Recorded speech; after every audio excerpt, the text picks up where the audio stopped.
Почитувани гледачи, добар ден. Вторник е, време е за нова епизода од емисијата Медицинско катче. Утро во тема кардиолошка. Што е песмейкер? Колку често се вградува кај нашите пациенти? Кои се симптомите кои што треба да ги има еден пациент за да добие песмейкер? Утрово на оваа тема зборуваме со кардиологот Иван Трајков од приватната болница Аџибадем Систина. Докторе, добар ден. Добро утро, добар ден. Благодарам за поканата. Не најавив денешната тема, најпрво информации околу самиот песмейкер. Што е песмейкер и кои се пациентите кои што треба да го добијат? Песмейкер, вака грубо кажано, е една многу софистициран компјутер кој што многу ни помага во современата кардиологија. Во оној дел на кардиологија кај што пациентите имаат проблем со ритамот, срцевиот ритам, посебно срцевиот ритам кој што е поспор, и срцето не може да одговори адекватно на своите, за тоа што е направен да пумпа одреден број на удари во минута. Чисто за информација, нормалните пулс не би требало да падне во релативен мир под 50-тина, дека после тоа пациентите имаат одредени симптоми у смисол на немање моќ, немање снага, до пациентот ако пулсот му падне под критична бројка над под 30 удари у минута, може да има одредени други дополнителни симптоми, вртоглавица, темнење пред очи и така натаму, до тотално губиток на свест, кој што тука песмейкерот ни помага максимално. Значи, тој е еден песмейкер е земен од англиска тој е еден срцев електростимулатор што му помага на срцето да не падне под одредена бројка на удари во минута, и тоа е првата индикација, така наречена првата индикација за тие песмейкери. Сега во модерната кардиологија во последните 10 години ставаме и така наречени стимулатори кои што помагаат на пумпната снага на срцето, тоа се одреден посебен тип, и трета група на така наречени песмейкери кои што помага при многу брзи аритми кои што се животно загрозувачки и во таа фаза да пушти малце енергија и да се смири аритмијата. Значи, сега песмейкерот не е само за спора срцева работа, туку практички за целата и за спори и за брзи срцеви аритми. Кои срцеви болести треба да ги има пациентот за да добие песмейкер? Во какви ситуации практично се вградува, освен зголемување или зголемен или намален пулс? Успорувањето на срцето може да биде успорено, само по-споро да работи, и може да има и така наречени срцеви блокови, да импулсот на срцето, таму кај што се произведува во срцето, во левата, во десната предкомора, да стигне до целото срце, и тие пречки во тој спроводен систем на срцето, веќе срцето е мускул, има своја биолошка струја, доведува до појава на такви блокови, кои што се пациентите појавуваат овие симптоми што ги објаснив пред малце. Најчести болести што доведуваат до тоа е коронарна артериската болест, тоа значи инфарктот и миокардин, бидејќи прави лузна на тоа место и импулсот не може да помине натаму. Второ, најчесто се одредени инфекции на срце, миокардити и така натаму, сега во фазава на ковид не имавме такви случаи.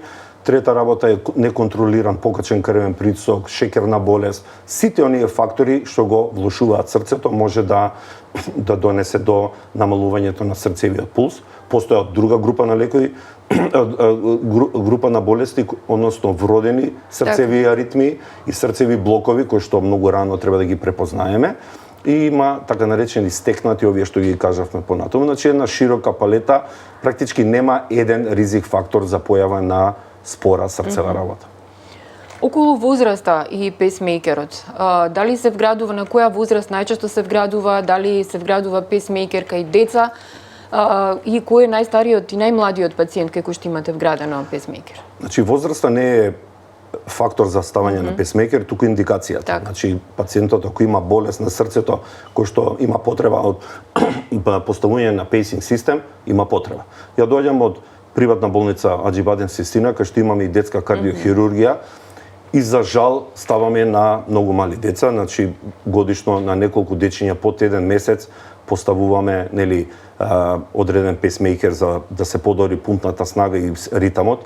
Значи годините не се фактор, значи ни првиот ни последниот, доколку пациентот и на 90 и на 100 години има, најстариот пациент што се оставил 91 година, како не повторување на песмейкер, значи како примарна индикација. Значи, доколку очекувам и тој пациент да има квалитетен живот во следните 2 години, нема дискусија дека треба да се постави. Може ли да ја објасниме самата процедура? Дали е тоа интервенција, операција, колку трае, колку е периодот после тоа на опоравување и околу квалитетот на живот на пациентот? Да, тоа се најчестите прашања на пациент кој ќе дојдеме да разговараме, пациентот дали е операција, дали ќе боли, колку време треба да се вратам на работа и така натаму. Значи тоа не спаѓа во голема хируршка интервенција, тоа е во минимална хируршка интервенција, во локална анестезија, нели треба само кожата се отвори, се најде една вена и преку венскиот систем доаѓаме до срцето. Добрата страна на организмот што вените не болат на допир и кога поставуваме таа електрода, при тоа што песмейкерот е таа еден компјутер, за да ве објаснам малце сега. И има одредена електрода кој што треба да дојде до одреден дел од срцето. Обично поставуваме со 2, има потреба некојаш со 1, некојаш со 3 електроди, зависи од типот на болеста. И како што спомнав, преку венскиот систем под рентген, нели, надзор, за да ги најдеме точно локацијата кај што треба да се постават електродите, и процедурата е безболна, трае од прилика пола сат до 45 минути, пациентот веднаш станува после тоа и буквално еден ден максимум во болница. Одредени пациенти ги пуштаме истиот ден, но умно е да остане еден ден, поради тоа што не е толку од компликација од песмейкерот.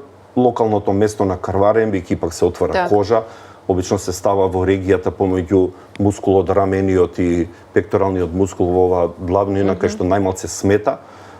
Не е битно дали е пациентот лева рак или десно рак, значи све зависи желба која страна сака да ја постави и така натаму. Значи една брза, елегантна, многу ефикасна метода со минимум несакани ефекти, локална модрица и така натаму. Не зборам за тоа дека некој несакан ефект, и пациентот практички од истиот ден го гледа бенефитот.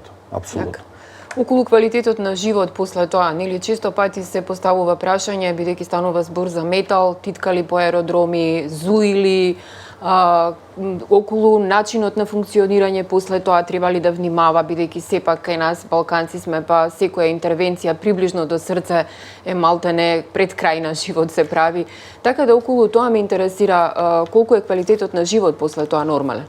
Сега кога збориме зборам во последниве 5-6 години, квалитетот на живот е максимално максимален. Зошто викам последните 5-6 години? Првите системи, бидејќи нели јас сум во оваа област на кардиологија 30 години правам оваа година, од првата поставување на песмейкер. Тогаш песмейкерите имаат своји несакани ефекти, бидејќи беа, ако влезат во магнетно поле, дури мал магнет, имавме проблем, дури ако ви текнува мобилните телефони, првата генерација на екранот мрда и тогаш не беше сигурно дали има некој влијание мобилниот телефон. Сега се комплетно магнетно резистентни, тоа значи дека ако пациентот има потреби од магнетна резонанца од било која причина, може да се направи. Со други зборови, немаат никаква интеракција со домашни, нели, куќни телевизори, даленски, батерии, магнети и така натаму. Да, ако влезат во поле на детектор на метал, тогаш ќе го детектираат дали тоа се, нели, на аеродроми, како се вика, банки, трезори, амбасади, сегдека што бараат нешто друго, не бараат песмейкери. И чисто за информации, во коцкарници кои што сега не се популарни, ама и таму имаат заштита магнетна за некоја друга работа, бидејќи имав и таков пациент да бараше картичка да оди во коцкарница. Значи, со други збори, нема никаква интеракција со секојдневниот живот, животот е комплетно нормален, возење кола, авион и така натаму, дури со бавење со висок аеробен спорт. Еве најдобар пример е, еве сега сме во фаза на светско првенство за фудбал. Еден, нели, Ериксон, сите оние што следат фудбал знаат, што му се деси, доби одреден тип на песмейкер и Ериксон проложи да игра во Англија, во Манчестер Юнайтед многу квалитетно до оваа година. Со други зборови, секој спорт, пливање, трчање, возење точак, планинарење, све. Најкомплетен живот. Так, и спортски, нели, нормално? И спортски, да. Па и тоа е делот од, фала Богу, од животот. Квалитет. Дали, колку време трае практично батеријата од еден песмейкер, колку често се менува во текот на животот, и дали ако еднаш се вгради песмейкер, тоа значи дека тој треба да се носи до живот? Договорно е земено помеѓу фирмите да песмейкерот би требало логично да трае 10 години, не дека не може да се направат поголеми батерии, туку за 10 години се очекува нова технологија и нови технички достигнувања на секое поле, па и на полето и на песмейкери, затоа од прилика се смета дека 10 години е културен период да пациентот нели се промени батеријата. Не се менува батеријата како што нели е познато, се менува целиот апарат, тоа е нели во некоја димензија на 5-6 сантими и во пречник најголемиот дел ја зазема батеријата, компјутерскиот дел е минимален, електродите најчесто остануваат нели доживотно, бидејќи новите електроди се со таков неалергиски материјали, бидејќи имавме проблеми изборам пред 30 години дека после 5-6 години можеше изолацијата на електродата да попушти и во последниве 10-15 години тоа скоро и да го нема. Со други зборови, ќе го менуваме на 10 години, се следи тоа да видиме колку се троши и како се троши батеријата на контролни прегледи, со еден посебен нели програматори ги следиме нивото на батеријата и ги следиме фала Богу сите параметри на песмейкерот за да укажеме дека некош не зависи од самиот песмейкер, туку зависи болеста. Значи, ако болеста прогредира и натаму, срцето станува поболно, бара од песмейкерот повеќе енергија за да ја одржи својата функција и така батеријата се троши повеќе, но и максимум да работи 24 сата цел ден, под 9 години не би требало да се потроши 8-9 години. Со други зборови е добар период нели за промена на батеријата, апсолутно. Колку често се потребни контроли кај пациенти кои што имаат вградено песмейкер? Така наречената техничка контрола на пейсинг системот во првата година е почесто, зборам 2 до 3 пати првата година, поради тоа што чисто и како го прифаќа, што скоро апсолутно немаме никакви несакани ефекти од пациентот од таа гледна точка, а зборам од техничка гледна точка сега. Ипак збориме за технологија која што може нели, иако е тоа најсофистицирана, контролирана технологија, после тоа контролите се од прилика еднаш годишно, сметаме еднаш годишно е доволен период, иако новите системи, ако пациентот примети дека некој голем квар се деси, имаат неколку сензори, односно маркери како пациентот да примени. Прво ќе почне да се во одредено време, обично попладне во 6, да вибрира како мобилниве телефони, што му е знак да се јави во болница. Ако и тоа го игнорира пациентот или е кварот поголем, има аларм, значи ќе почне да свири, и затоа често ретко го забораваме да му кажеме дека има аларм и кажеме докторе почнам да слушам звуци некој у 6 сат попладне. Значи тоа е маркер, нели, за да дојде на контрола и најсофистицираните сега системи практички добиваме порека во болница, дали на мојот мобилен или во системот, дека пациентот тој и тој има проблем и ние го викаме пред он да осети. Значи тоа се сега сигурноста и безбедноста на пациентот е пред се, значи не треба да дојде компликација да се истроши песмейкерот па да го викнеме. Ова се методи да при тоа што најчесто пациентите после 5-та година и забораваат дека имаат песмейкер, бидејќи квалитетен му е животот, сите симптоми му ги нема и ретко и па затоа и ги викаме бар еднаш годишно да дојдат да видиме како е. Мислам апсолутно. Лето е, сепак станува збор за вграден метал во телото. Има ли некакви чудни прашања од типот можам ли да одам на одмор, ке се загрее, нема да се загрее? И како практично треба да постапуваат овие луѓе кога се на одмор? Да, едно од исто често прашањата, нели дали му смета сонце, дали можам да пливам, дали може солта да го нагризе и така натаму. Значи, како што спомнав од магнетна гледна точка е безбеден и апсолутно од овие сите климатски ова прашањето е вчера имаше невреме, дали громот може нешто, значи шансите да пациентот биде во блиску до гром е исто како јас без песмейкер, значи нема никакво, он не привлекува громови и така натаму. Топлината, нели, ако му смета на пациентот на сонце како на сите што ни смета и на него, значи нема шанси он пред време да се загрее, тоа се некои прашања, да не се одлепи, да не знам што, значи доколку има желба пациентот да оди на плажа и да плива, секоја честа.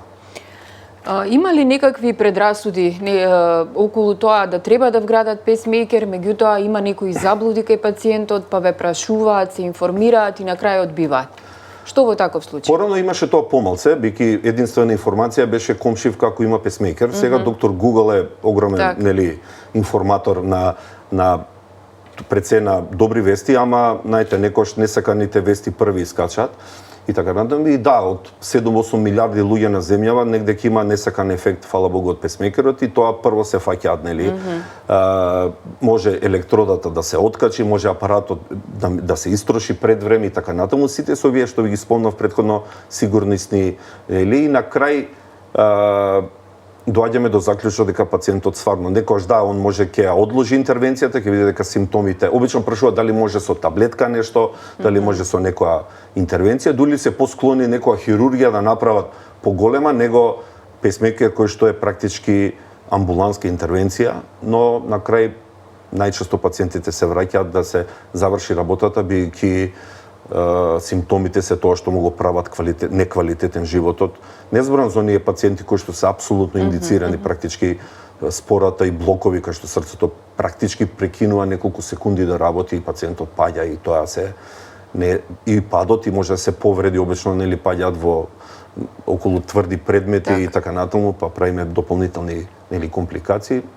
Многу ретко сега во последно време се дешава да пациентот не добие песмейкер, кај оние што се апсолутно индицирани. Но оние што се релативно индицирани, тоа значи може да ќе ви треба или нема да ви треба. Да, тука имаме повеќе муабет, али последно убаво објаснување дека квалитетот на животот со песмекер е комплетен, бидејќи нивниот страф е тоа. Значи најчесто дали ќе може да функционираат после. Да не се расипе, да не прекине да работи, еве овие работи има гром, нема гром и така натаму, можам ли да пливам, не можам да пливам, ловџија сум, па пушката затоа обично на која страна го држи тоа кундакот и така натаму, или е рибар, секакви прашања сме добивале, али на крај кој ќе сватат и после тоа се преблагодарни кој ќе се вратат, докторе, јас првпат спијам, првпат трчам, првпат и така натаму и така натаму.